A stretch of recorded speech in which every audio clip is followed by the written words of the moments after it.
Polisi berhasil mengungkap pelaku pembunuhan Muhammad Royan Fauzan Azim, 25 tahun pemuda asal Jawa Timur yang tewas di kamar mesnya di Kabupaten Indramayu. Korban diketahui merupakan pedagang donat keliling sekaligus mubalik di Kecamatan Jatibarang, Indramayu. Kejadian ini tersebut sempat menggemparkan warga setempat mengingat korban ditemukan dalam kondisi mengenaskan dengan banyaknya bercak darah di lantai dan dinding. Informasi lebih lengkapnya akan disampaikan oleh rekan jurnalis kami dari Tribun Cirebon. Ada Handika Rahman yang akan melaporkannya.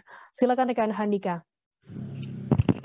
Baik, terima kasih rekan Firda. Selamat siang, Tribun News. Dapat kami informasikan ya bahwa benar polisi berhasil mengungkap pelaku pembunuhan Muhammad Royan Fauzan Azim, 25 tahun, pemuda asal Jatim yang tewas di kamar mesnya di Kabupaten Indramayu, Jawa Barat. Korban diketahui merupakan seorang pedagang donat keliling sekaligus mubalik atau jemaah LDII di Desa Jatibarang, Kecamatan Jatibarang, Kabupaten Indramayu, Jawa Barat. Kejadian itu memang sempat menggemparkan warga setempat mengingat di kamar mesnya korban ditemukan dalam kondisi mengenaskan dengan banyaknya bercak darah pada lantai dan dinding.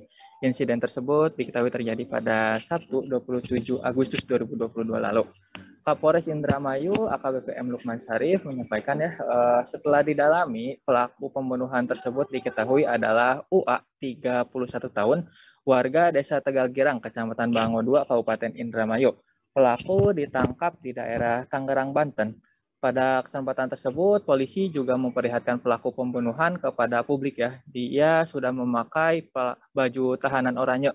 Saat dihadirkan, pelaku tersebut juga mesti didorong oleh polisi menggunakan kursi roda karena kaki sebelah kanannya terpaksa ditembak lantaran melawan petugas saat hendak dilakukan penangkapan. Masih disampaikan oleh Kapolres. Jadi saat kejadian pelaku ini diduga menyelinap ke kamar mes korban untuk melakukan pembunuhan ketika korban tengah tertidur pulas. Korban pun nyawanya dihabisi dengan menggunakan linggis yang ia temukan di lokasi kejadian.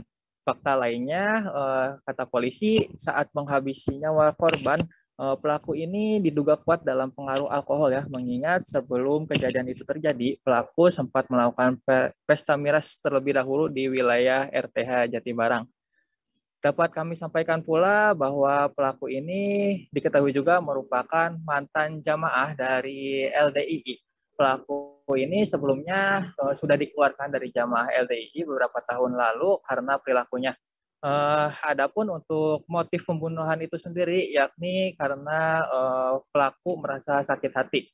Tersangka tiba-tiba teringat kembali rasa sakit hatinya saat dikatakan kalimat yang tidak pantas beberapa tahun lalu oleh salah seorang jemaah di media sosial. Saat itu diketahui pelaku ini sempat mendapat perundungan, yakni disebut sudah kafir dan murtad ya. Masih disampaikan Kapolres. Kemudian pada malam hari kejadian, pelaku yang dalam kondisi pengaruh minuman keras tersebut kebetulan lewat di depan Masjid LDI. Karena terpicu dendam masa lalu tersebut, ia tiba-tiba masuk ke sebuah kamar mes yang ada di dalam masjid. Saat itu ia mendapati ada kamar bertuliskan mubalik di atas pintu tanpa pandang bulu. Pelaku pun langsung masuk dan menghabisi nyawa korban. Kapolres juga menegaskan bahwa korban dan pelaku ini sebenarnya tidak saling mengenal ya. Atas perbuatannya, pelaku juga diancam dengan pasal 340 KUHP dan atau pasal 338 KUHP dan atau pasal 365 ayat 3 KUHP dengan hukuman pidana mati atau penjara seumur hidup atau penjara paling lama 20 tahun. Demikian laporan langsung dari Indramayu, Jawa Barat. Firda dikembalikan lagi ke studio. Baik, terima kasih rekan jurnalis dari Tribun Cirebon, Handika Rahman atas laporan Anda. Selamat bertugas kembali.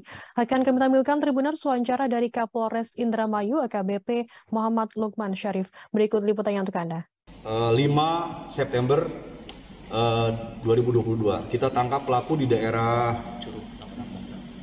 Tangerang, Banten. Yang bersangkutan sempat melarikan diri ya.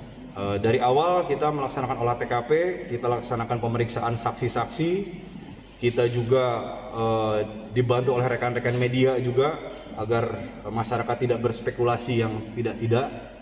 Akhirnya dengan kerjasama kita, ya, Polres Indramayu dengan rekan-rekan media, kita bisa menangkap pelaku tadi malam di daerah Tangerang, Banten. Itu pelaku ditangkap di rumah kos atau di siapa? Di rumah saudaranya. Rumah saudaranya. Ya, di daerah Tangerang.